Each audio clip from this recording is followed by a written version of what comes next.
In this chapter, we're going to begin looking at technology, production, and cost for a firm. Our goal of this chapter is to try to understand a firm's decision-making process.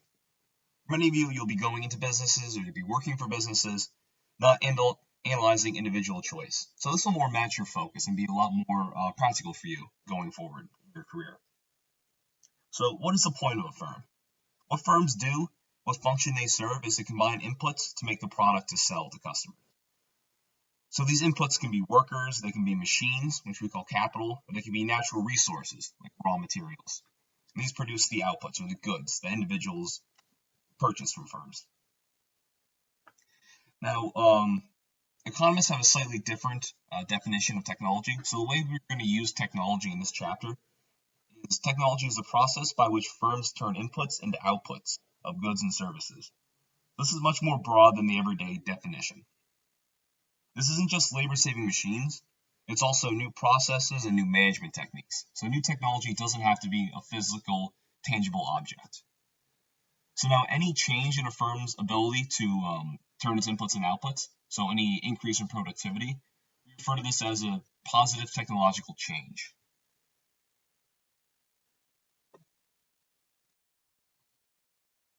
So let's look at an example of technological change.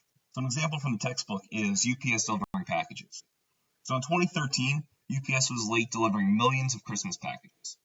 As Tom Hanks in Castaway would say, you might as well have been the post office. So to correct this in the following years, UPS could have hired more workers, or they could have purchased more capital like airplanes. Instead of doing either that, increasing those types of inputs, they decided to improve technology to make their workers more efficient. So they bought new scanners to help sorting to make it easier, more efficient. Better maps and routing for delivery drivers, so it took them less time to be out delivering packages. So they ended up trying to improve their technology by making the firm more productive. When we analyze firm behavior, we need to separate the time periods we're looking at in two time periods. I'm sure you can imagine what the short run and the long run mean, but let's go through some definitions that economists are going to use. So the short run, that's the period of time where at least one input is fixed.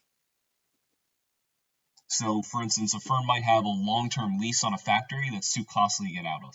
So because that is fixed, however long that lease is going to be considered the short run. Even if that lease is set for the next 10, 15 years, 10, 15 years will be considered the short run for that firm because they cannot vary that one input.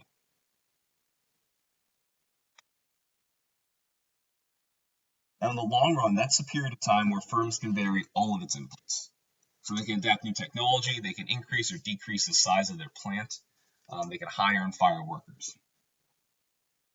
So how long is a long run? This varies from firm to firm. It's different based on each individual firm's different costs and different inputs that they're actually using.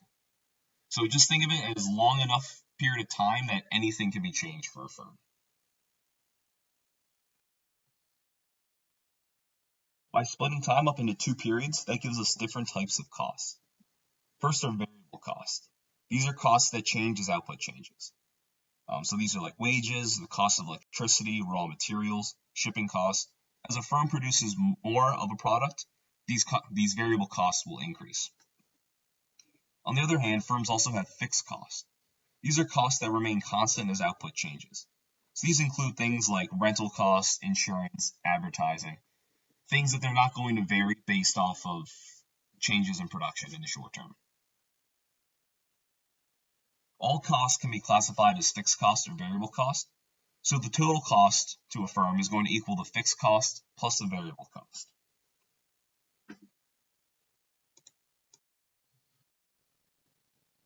Let's explore these types of costs for a soft drink company. So a beverage company turns its inputs, so things like intellectual property, labor, bottling and canning machines, sugar, factory, electricity. They turn these inputs into outputs, the beverages they actually sell. So as a beverage company increases the number of drinks of bottles, some of these inputs are going to stay the same, and some of them are going to rise. So in this case, the cost of labor is going to increase as the number of drinks increases. The sugar is going to increase as the number of drinks increase. And the electricity is going to increase as the number of drinks increase. But the intellectual property, the bottle and canning machines, the factory itself, these are all the cost of those are going to remain the same no matter how many bottles of soda they create and bring to the market. So now remember we said that individuals face opportunity costs. Well, firms also face opportunity costs. They don't only face the cost of the money that they actually spend, but things that they could be spending money on, just like individuals. So explicit costs, these are costs that actually involve spending money. These are the tangible things that firms are spending their money on. The implicit cost is a non-monetary opportunity cost. It's important to remember that firms face both of these costs. So the explicit costs of running a firm are relatively easy for us to identify. Just look at what the firm spends money on. You can look at their balance sheet and see.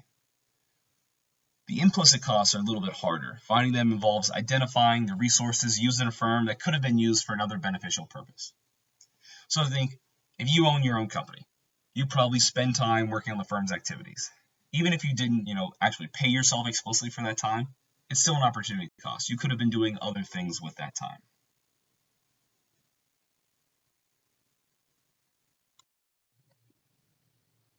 Now let's work through an example using a fictional pizza company.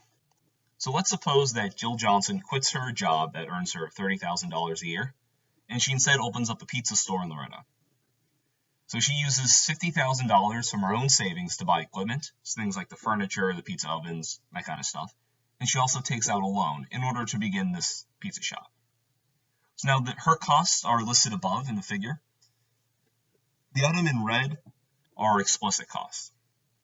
There's things like the pizza dough, the tomato sauce, all the ingredients she's going to use, the wages she's going to pay her workers, the interest payments on the loan to buy the pizza ovens, the electricity she's going to use in the shop, and the actual lease for the store itself. These are all physical costs that she's actually paying for. Now the items in blue, these are the implicit costs. So things like her foregone salary, the interest on the money she could have earned, and economic depreciation, the decrease in the resale value of the capital items Jill bought. All of these implicit costs that we saw in the previous slide are real costs of Jill owning the pizza store, even though they don't require the explicit outlay of money. Even though she's not physically paying somebody, those implicit costs still exist, and they still impact her decision making. Implicit costs also include other jobs she could have taken or other businesses she could have run. So notice in particular, Jill charges herself for the money she took out of her savings, just like the bank would charge her for. Let's look at the production in Jill's pizza shop. So Jill's restaurant turns its inputs, so pizza oven, the ingredients for the pizza, labor, electricity, all these things into pizza for sale. So to make this analysis simple, let's only consider 2 inputs. Even though there's a lot more inputs, the more we include, the more we think about right now, the murkier things are going to get. So if we use 2, it'll be very simple. So we'll look at pizza ovens and workers. The pizza ovens will be a fixed cost. We assume that Jill cannot change in the short run the number of ovens she has. Obviously, she can go out and buy another oven, but we're going to say because of the high cost for her just opening up her shop, she's stuck with what she has for the time being. Now, workers are going to be a variable cost, so we will assume that Jill can easily change the number of workers that she hires, that it's easy enough for her to go out and get another worker, that she can change these in the short run. So here we have a table with the short run production and the costs at Jill Johnson's restaurant. As you see, the number of workers can vary from 0 to 6. For the quantity of pizza ovens, these are not going to vary at all. So Jill Johnson's restaurant is a particular technology by which it transforms workers and pizza ovens into pizzas. And with more workers, Jill can produce more pizzas. So this is the firm's primary function in this case. There's a relationship between the inputs employed, so in this case the workers and the pizza ovens, and the maximum output from those inputs. As you can see, in the third column, the quantity of pizzas per week increases as Jill hires more workers. But the cost of the pizza ovens, these are going to stay the same. Meanwhile, the cost of the workers, because these are variable costs, they'll increase as she hires more workers. From there, we can find the total cost of pizzas per week and the cost per pizza, so the average total cost. And we'll explore these more in the next slide. Each pizza oven costs $400 per week. and each worker is going to cost $650 per week. Because she has 2 pizza ovens, that's $800 in fixed costs that her firm has. So no matter how many pizzas they produce, even if they produce none, it's going to cost them $800 per week. Then every time they add a new employee, it's going to cost an additional $650. So those variable costs are going to increase as they produce more pizzas. Just like how we used the supply and demand schedule in order to create the supply and demand curves, we can use the total cost and the average total cost from the previous slide, from the table there, to graph the cost for Jill Johnson's restaurant. So on the right here, we have the total cost of producing pizzas per week for Jill Johnson's restaurant. I noticed that because we have a fixed cost, because we have those $800 worth of pizza ovens, the cost is not zero when the quantity is zero. Now naturally, as Jill wants to make more pizzas, she has to hire more workers, and it's going to increase the cost of her producing the pizzas. Now, if we divide the total cost of pizzas by the number of pizzas produced, we can get the average total cost of pizzas. So now for low levels of production, the average cost falls as the number of pizzas rises. But then at higher levels, the average cost is going to rise as the number of pizzas rises. Early on, it will be easy to produce more pizzas and to do so cheaply, so the average cost for pizza is going to fall. But over time, especially because in this case, the pizza ovens are fixed, that quantity is fixed in the short run, it will become more and more costly. Each individual worker is going to be producing fewer pizzas, so now the average total cost is going to begin increasing again once you pass a certain number of workers. Because the average total cost falls initially and then rises as the number of workers then begins to increase, this results in the U-shaped average total cost curve. So our next task, we're going to begin examining why we get this shape for the average total cost curve, why we see this U-shaped average total cost curve. So now let's think through of how Jill's pizza shop is going to create pizzas with the number of employees they have, how they're going to transform these inputs into pizzas. So suppose Jill hires just one worker.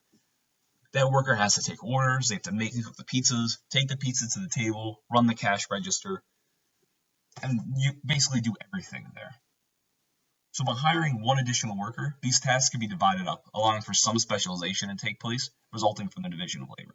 So one can say take orders and take the pizzas to the table. The other can make and cook the pizzas and run the cash register.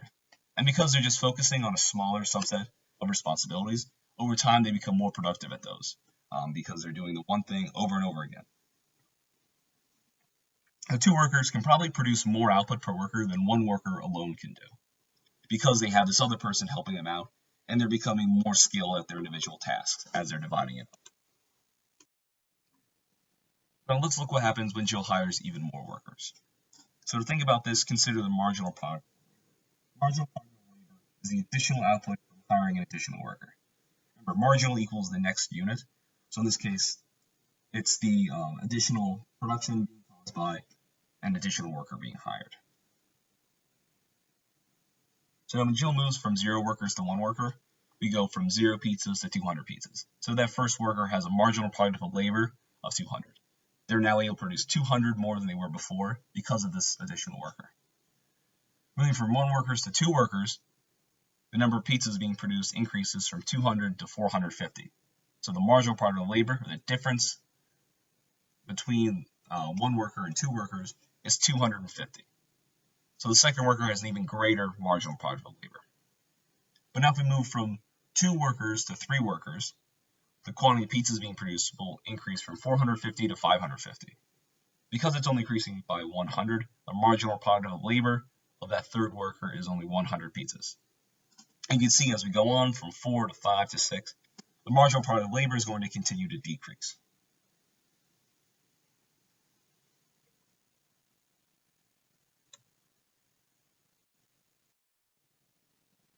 We see as we hire more and more workers, they're not increasing the potential output by as much as the initial early on workers. Eventually, you start getting in each other's way. There's only so many pizza ovens there, so you can only cook so many pizzas at the same time. There's only so many cash registers, only so many things to do. So once you get enough workers to actually run everything, you're going to see them producing less and less because of these additional workers that are coming. It's called the law of diminishing returns. At some point, adding more of a variable input, it could be labor, it could be anything else, any other variable input, to the same amount of a fixed input. So think of capital like the pizza oven, will cause the marginal product of that variable input to decline. So in this case, as we add more and more laborers with the same amount of pizza ovens, the marginal product of labor is going to decline. That's not just true for workers in the pizza industry, that's true for any firm. We graph the output against the marginal product against the number of workers, we can see the law of diminishing returns more clearly. We can see it actually happen. So first, the top figure, the more workers are hired, the increase in output grows. At first, sharply, and then the growth slows down as it goes on. So the marginal product of labor is decreasing, but it's still positive. So total output is going to increase just at a slower rate than it was initially, which you can capture pretty well, you can imagine pretty well from the first figure. Now the second figure graphs the marginal product. So we're seeing the marginal product of labor. You can see the initial increase from 1 to 2 workers, and then you see it dropping as we add additional workers. So you can actually see the marginal product of labor getting smaller.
Again, with only 2 workers, the average product of labor was 225.